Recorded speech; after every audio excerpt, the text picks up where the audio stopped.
আল্লাহর নামে শুরু করছি, যিনি পরম করুণাময় ও অসীম দয়ালু।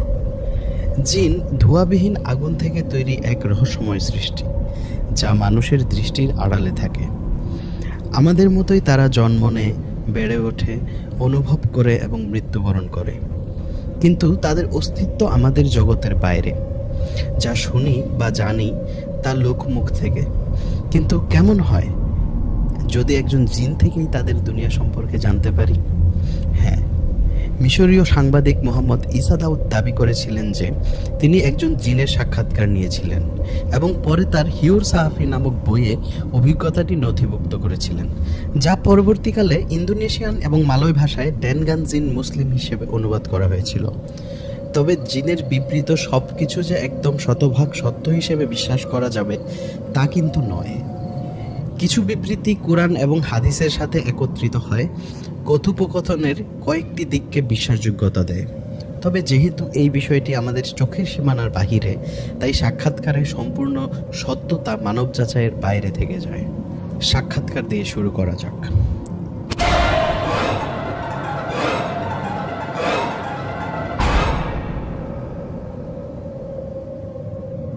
ঈসা দাউদ জিজ্ঞেস করলেন, আপনি কে? জিন জবাব দিল, আমার নাম ইবনে কুনজুর এবং আমি মূলত ভারতের বোম্বাই থেকে এসেছি। ঈসা তখন জিজ্ঞাসা করলেন, তোমার বয়স কত? জিন তখন কিছুক্ষণের জন্য চুপ হয়ে গেল এবং মনে হচ্ছিল যেন ঈসার দিকে তাকিয়ে তার ইন্টেনশন বোঝার চেষ্টা করছে। ঈসা তখন আবার ওনার বয়স জিজ্ঞাসা করল। জিন জবাব দিল, শপথ করুন যে আপনি আমাকে কোনো ক্ষতি করবেন না। ঈসা তখন আল্লাহর নামে শপথ করে বললেন, ওনার কোনো ক্ষতি করার ইচ্ছা তার নেই।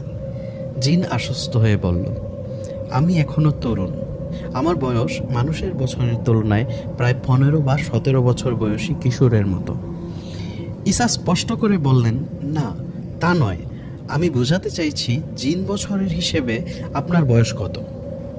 তখন ইবনে কুনজুর বলেছিলেন, আমার বয়স 180 বছর, যা জিনের জগতের তুলনায় একটি অল্প বয়স হিসেবে বিবেচিত হয়। ঈসা জিজ্ঞাসা করলেন, আপনার বাবা এখনো বেঁচে আছেন? জিন জবাব দিলেন, না, তিনি তার এবং তার সহচরদের সাথে জড়িত ক্ষমতা নিয়ে এক লড়াইয়ে মারা গিয়েছিলেন। আমার বাবার নাম হুদ ছিল। তার বয়স 950 বছর। আকাশে কথোপকথন শোনার চেষ্টা করার সময় আমার দাদা মারা যান। তিনি আগুনের ঝলকানিতে আঘাত পেয়েছিলেন এবং প্রায় 1000 বছর বয়সে মারা যান। ইবনে কুনজুর তখন অল্পক্ষণের জন্য চুপ করে আবার বলতে শুরু করলেন, জিনকে প্রকৃতপক্ষে দীর্ঘ জীবনকাল দেওয়া হয়েছে। আমাদের বেশিরভাগই কয়েকশো বছর বেঁচে থাকে, অন্যরা হাজার হাজার বছর ধরে বেঁচে থাকে। ঈসা জিজ্ঞাসা করলেন, 1000 বছর? ইবনে কুনজুর জবাব দিলেন, হ্যাঁ, আমাদের মধ্যে জিন রয়েছে যারা 3000 বছর বয়সী, কিছু 4000, কিছু 5000 এবং 6000 বছর বয়সী। প্রকৃতপক্ষে এমন কিছু লোক রয়েছে যারা 7000 বছর বয়সী, যদিও তাদের সংখ্যা অনেক কম। তবে তারা শয়তানদের মধ্যে। ইবলিশের মতো কেউ কেউ প্রাচীনকাল থেকেই বসবাস করেন। যেমন ইবলিশের 5 সন্তান, তারা আজও বেঁচে আছে। আসুন আমরা ইবনে কুনজুরের বিবৃতিগুলো কতটুকু সঠিক তা কোরআন ও হাদিসের আলোকে বিবেচনা করি। ইবনে কুনজুরের দাদার মৃত্যুর বিবরণীটি সঠিক হতে পারে, কারণ সূরা আল জিনে সর্বশক্তিমান আল্লাহ বলেন, রাসূলুল্লাহ সাল্লাল্লাহু আলাইহি ওয়াসাল্লাম পাঠানোর আগে জিনরা আসমান থেকে তথ্য চুরি করে এবং তার আগমনের পর তাদের উপর জ্বলন্ত আগুন দিয়ে আঘাত করা হয়। যাই হোক, নবী মুহাম্মদ সাল্লাল্লাহু আলাইহি ওয়াসাল্লাম ব্যাখ্যা করেছেন যে এই শিক্ষাগুলি নিছক মহাজাগতিক ঘটনা ছিল না, বরং প্রকৃতপক্ষে এই শিক্ষাগুলি সেই জিনদের তাড়া করছিল যারা আকাশ থেকে জ্ঞান চুরি করার চেষ্টা করছিল। আবার কোরআন ও হাদিসে জিনদের সঠিক বয়স উল্লেখ না থাকলেও অন্যান্য সূত্রে বর্ণিত ঘটনাগুলি ইঙ্গিত করে যে জিনদের দীর্ঘ আয়ু আছে। একটি ঘটনা অনুসারে উমর বিন আব্দুল আজিজ একবার একটি মৃত সাপকে কবর দিয়েছিলেন, যা সত্যই একজন জিন ছিল এবং হযরত মুহাম্মদ সাল্লাল্লাহু আলাইহি ওয়াসাল্লাম এর কোরআন তেলাওয়াত শোনার জন্য আসত। আবার এটি লক্ষ্য করা গুরুত্বপূর্ণ যে শয়তান যে একজন জিন, তার অস্তিত্ব আদম আলাইহিসসালাম তৈরির অনেক আগে থেকেই ছিল। এই তথ্যটি জিন লম্বা সময়ের জন্য বাঁচতে পারে কুনজুরের এই বিবৃতিটিকে সমর্থন করে। ঈসা তার বইয়ে উল্লেখ করেছিলেন, ইবনে কুনজুর তাকে বলল তিনি মাত্র 4 মাসে কোরআন মুখস্থ করে ফেলেছিলেন এবং তার এই অর্জন নিয়ে তিনি খুব গর্ববোধ করেন। জিনদের এক মজলিসে তার এই অর্জন নিয়ে সে খুব গর্ব করেছিল, কারণ তার জাতির অনেকেই এত অল্প সময়ে কোরআন মুখস্থ করতে পারে না। জবাবে ঈসা তাকে অন্যের সামনে গর্ব করার পরিবর্তে যিনি তাকে এ জাতীয় অসাধারণ শক্তি এবং মুখস্থ করার দক্ষতা দিয়েছেন সেই আল্লাহর প্রশংসা করার পরামর্শ দিয়েছিলেন। ঈসা তাকে স্মরণ করিয়ে দিয়েছিলেন যে আল্লাহ যিনি এই জাতীয় আশীর্বাদ দান করেন তা তাৎক্ষণিকভাবে আবার নিয়ে যেতে পারেন। ঈসার পরামর্শ শুনে ইবনে কুনজুর হতবাক হয়ে গেলেন এবং তৎক্ষণাৎ ইস্তেগফার করেছিলেন।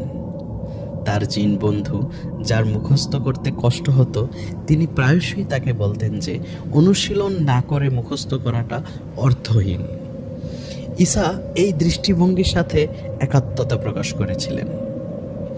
ঈসা কুনজুর থেকে দুনিয়ার সব থেকে পুরাতন ভাষা সম্পর্কে জানতে চাইল। ইবনে কুনজুর উত্তর দিয়েছিলেন, আমার পূর্বপুরুষরা যারা আকাশের কণ্ঠস্বর শোনার জন্য আল্লাহর ক্রোধে আক্রান্ত হয়েছিল, তারা এই জ্ঞানটি আমার পিতার সাথে ভাগ করে নিয়েছিল। আমাদের মতে তোমাদের পূর্বপুরুষরা এটা বুঝতে পেরেছিলেন যে আরবি প্রাচীনতম ভাষা ছিল। এই বিশ্বাস জিন বিশ্বের মধ্যে প্রজন্ম থেকে প্রজন্ম ধরে ব্যাপকভাবে গৃহীত এবং সমাদৃত। ঈসা তখন জিজ্ঞাসা করল, জিন দেখতে কেমন? ইবনে কুনজুর জবাব দিয়েছিল, মানুষ প্রায়শই ভুল করে বিশ্বাস করে যে জিন ভয়ঙ্কর বা বিকৃত মুখ, প্রাণীর মতো লেজ এবং অন্যান্য কৌতুকপূর্ণ বৈশিষ্ট্যযুক্ত ভয়ঙ্কর প্রাণী। এগুলি ভিত্তিহীন অনুমান এবং নিছক মানব কল্পনা।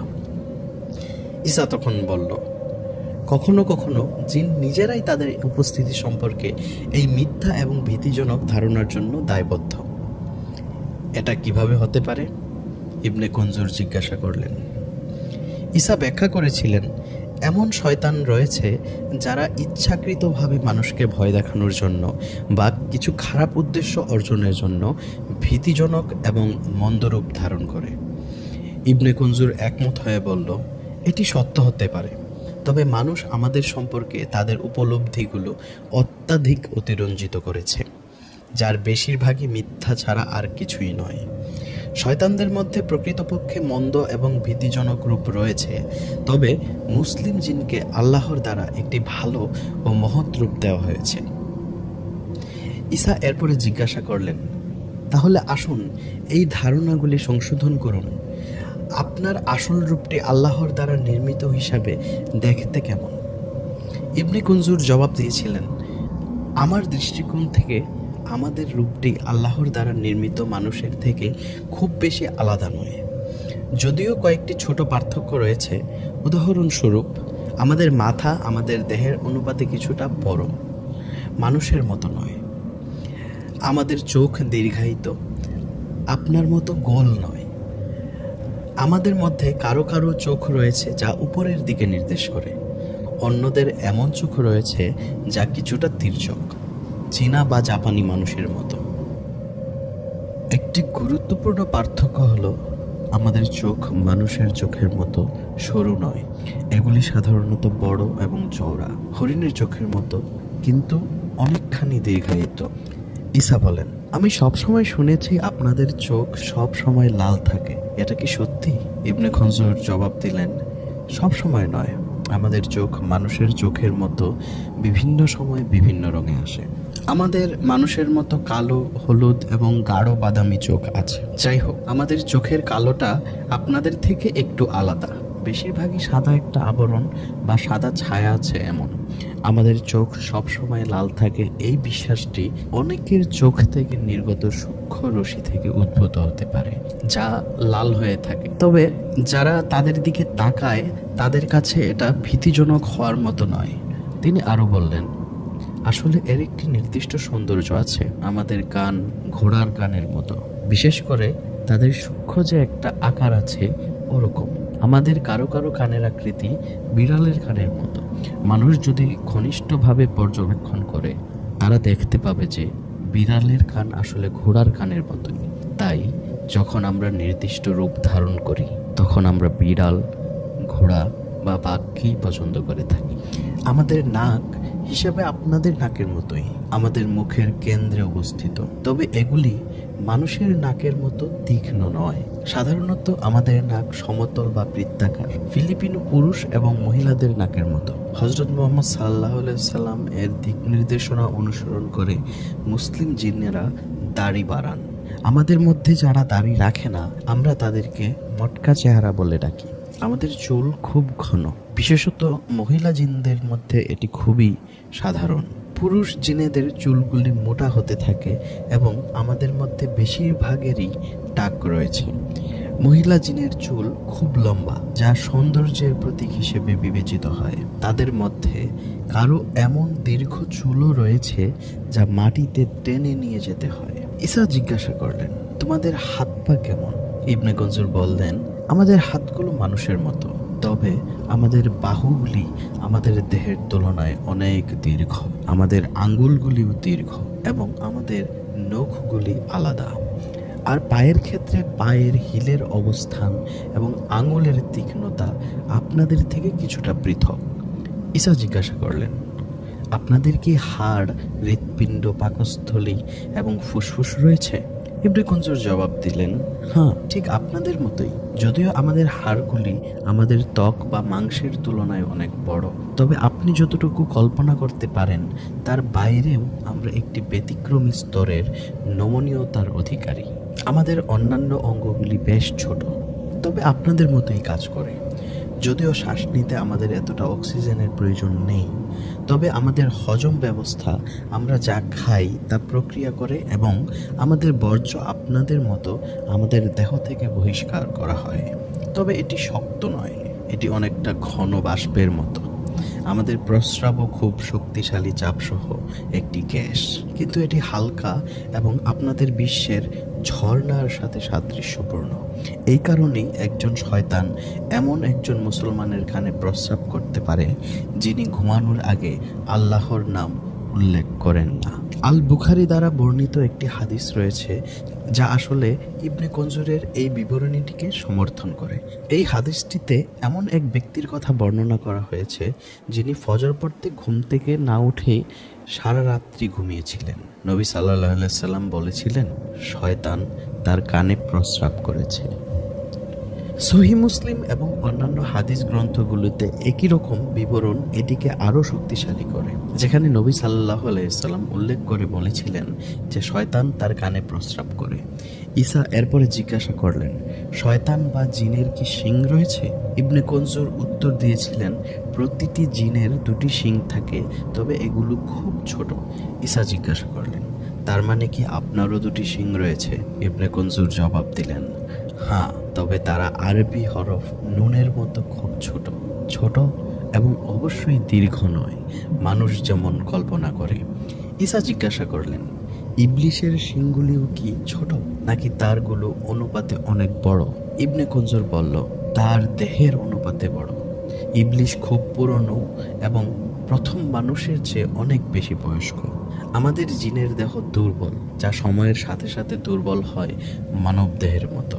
ইবনে গঞ্জুরের এই বিবরণীটিও সত্য, কারণ হাদিসে শয়তানের শিং নিয়ে নবী সাল্লাল্লাহু আলাইহি সাল্লাম বলেছিলেন, যখন সূর্য উঠবে তখন এটি শয়তানের দুটি শিংয়ের মধ্যে অবস্থান করে এবং যখন এটি অস্ত যায় তখন এটি শয়তানের দুটি শিংয়ের মধ্যে অবস্থান করে। সেজন্য এই দুই সময়ে আমাদের সালাত আদায় করতে বারণ করা হয়েছে। তখন ঈসা জিজ্ঞেস করলেন, আপনাদের গায়ের রং কেমন হয়? ইবনে গঞ্জুর ব্যাখ্যা করেছেন, এটি মানুষের মতোই পরিবর্তিত হয়, কিন্তু বেশিরভাগ ক্ষেত্রে আমরা মানুষের চেয়ে কালো। আমাদের চামড়া কালো এবং আমাদের মাংসের সাথে লেগে থাকে। আপনারা মহিষের চামড়া যেমন দেখেন অনেকটা ওই রকম, কিন্তু আমাদেরটা অনেক পুরু। আমাদের কারো কারো ত্বক আরো ঘন, সাদা লাল চামড়ার চিহ্ন রয়েছে। সুবহানাল্লাহ, আমাদের মাঝে অনেক রকমের রং আছে। তখন ঈসা জিজ্ঞাসা করলেন, তারপরেও তো আমরা আপনাদের দেখতে পাচ্ছি না। ইবনে খনজুর জবাব দিলেন, হ্যাঁ, এটা বোঝা যায়। আমাদের উৎস হলো ধোঁয়া ছাড়া আগুন, যা একটি হালকা গ্যাস, তবে কিছু শর্তে আমরা দৃশ্যমান হতে পারি। তিনি জিজ্ঞাসা করলেন, কি ধরনের শর্ত? ইবনে কুনজুর ব্যাখ্যা করলেন, আমরা দৈহিক ও বস্তুগত আকারে প্রকাশ পেতে পারি, অথবা জাদুর প্রভাবে আমরা দৃশ্যমান হতে পারি। এছাড়াও যদি কেউ জাদুকরি জল পান করে তবে তারা আমাদের দেখতে পারে। আমরাও নিজেদের ইচ্ছায় হাজির হতে পারি, অথবা অন্যান্য পরিস্থিতিতে যেখানে আমরা অনিবার্যভাবে দৃশ্যমান হয়ে উঠি। ইবনে কুনজুরের এই বর্ণনাটিও সঠিক। যদিও আমরা জাদুর জল অংশটি সম্পর্কে নিশ্চিত করতে পারি না, তবে ওনার উল্লেখ্য বাকি তথ্যগুলো সম্পূর্ণই সত্য। জিন মানুষের আকৃতি সহ বিভিন্ন আকারে রূপান্তরিত করার ক্ষমতা রাখে এবং কুকুর, বিড়াল, ঘোড়া, গাধা এবং সাপের মতো প্রাণীর রূপও ধারণ করতে পারে, এবং যখন তারা করে আমরা তখন তাদের দেখতে পারি। তাদের এই ক্ষমতা আমি এই সিরিজের পরবর্তী পর্বে বিস্তারিতভাবে ব্যাখ্যা করব। আমরা অনেকেই ধরে নিতে পারি যে ইবলিশ সমস্ত জিনের পূর্বপুরুষ, যেমন আদম আলাইহিস সালাম মানুষের পূর্বপুরুষ। বিষয়টি স্পষ্ট করার জন্য ঈসা দাউদ ইবনে কুনজুরকে জিজ্ঞেস করেছিলেন, আদম যেমন মানুষের পূর্বপুরুষ, সেভাবে কি ইবলিশও সব জিনের পূর্বপুরুষ? ইবনে কুনজুর দ্রুত জবাব দিল, না না, ইবলিশ জিনের বংশধর, কিন্তু জিনের পূর্বপুরুষ নয়। ঈসা কৌতূহলবশত হয়ে জিজ্ঞাসা করলেন, তাহলে জিনের পূর্বপুরুষ কে? ইবনে কুনজুর প্রতিক্রিয়া জানিয়েছিলেন, যতদূর আমি জানি এবং আল্লাহ সবচেয়ে ভালো জানেন, তার নাম জন। তখন ঈসা জিজ্ঞাসা করলেন, তাহলে ইবলিশ কে? ইবনে কুনজুর বললেন, ইবলিশ হলেন জনের বংশধর। তিনি ফেরেশতাদের মতো খুব বুদ্ধিমান ছিলেন, কিন্তু তখন তিনি দুষ্ট ও অহংকারী হয়ে ওঠেন। যেমন আপনারা কোরআন থেকে জানেন, যখন তিনি ফেরেশতাদের বলেছিলেন আদমকে সিজদা করতে, তখন ইবলিশ ব্যতীত সবাই সিজদা করেছিল। সে জিন ছিল এবং তার পালনকর্তার আদেশ অমান্য করেছিল, তাই সে অভিশপ্ত। ঈসা জিজ্ঞাসা করলেন, জিন কোথায় থাকে? কুনজুর জবাব দিলেন, জিন তাদের বেশিরভাগ শহর এবং প্রাতিষ্ঠানিক কেন্দ্রগুলি পানির উপর প্রতিষ্ঠা করেছে। এছাড়াও মহাসাগর ও নদীর গভীর অঞ্চলেও শহর ও প্রাতিষ্ঠানিক কেন্দ্র রয়েছে। অতিরিক্তভাবে তারা গুহা এবং বনসহ বিশাল মরুভূমি, প্রত্যন্ত স্থান, পর্বতমালা এবং তাদের উপত্যকাগুলিতে বাস করে। তাদের মধ্যে কিছু বাসাবাড়ির ছাদে এবং ঘরের কক্ষে বাস করে। বাকিরা মানুষের বসতিতেই থাকে, সিলিং, বারান্দা অথবা খালি রুমে। মানুষের বাসস্থানই তাদের স্থায়ী আবাস হয়ে যায়। শয়তানদের অনেকে বাথরুম, ড্রেন এবং নর্দমাতেও থাকে। জিনের মধ্যেও ধর্ম রয়েছে। তাদের মধ্যে কিছু হলেন ইহুদি, কিছু খ্রিস্টান এবং কিছু মুসলিম। খ্রিস্টান জিন খ্রিস্টান মানুষের বাড়িতে বাস করে, যদিও তাদের বেশিরভাগই গির্জার মধ্যে থাকতে পছন্দ করেন। ইহুদি জনগণের ঘরবাড়ি এবং উপাসনালয়গুলোতে বসবাসকারী ইহুদি জিনের ক্ষেত্রেও এটি একইভাবে প্রযোজ্য। তারা একে অপরকে প্রভাবিত করে। মুসলিম জিন সর্বদা এমন বাড়িগুলি অনুসন্ধান করেন যেখানে বাসিন্দারা আল্লাহ সুবহানাহু ওয়া তাআলার কাছে আত্মসমর্পণ করে, যেখানে তারা সত্যিই মুসলিম এবং কেবল নামমাত্র মুসলমান নয়। যদি এই মুসলিম জিনগুলি কোনো বাড়ির মুসলিম বান্দাকে আল্লাহর আদেশ অনুসরণ করতে না দেখেন, তারা দুঃখের সাথে সেই বাড়িটি ত্যাগ করেন এবং অন্য একটি বাড়ির সন্ধানের জন্য চলে যান, যেখানে বাসিন্দারা আল্লাহর সাথে আনুগত্য করেন। ঈসা এরপরে ইবনে কুনজুরকে জিজ্ঞাসা করলেন, আপনি কি আমার বাড়িতে থাকেন এমন জিনকে দেখতে পাচ্ছেন? ইবনে কুনজুর প্রতিক্রিয়া জানিয়েছিলেন যে, হ্যাঁ, আমি তাদের দেখতে পাচ্ছি।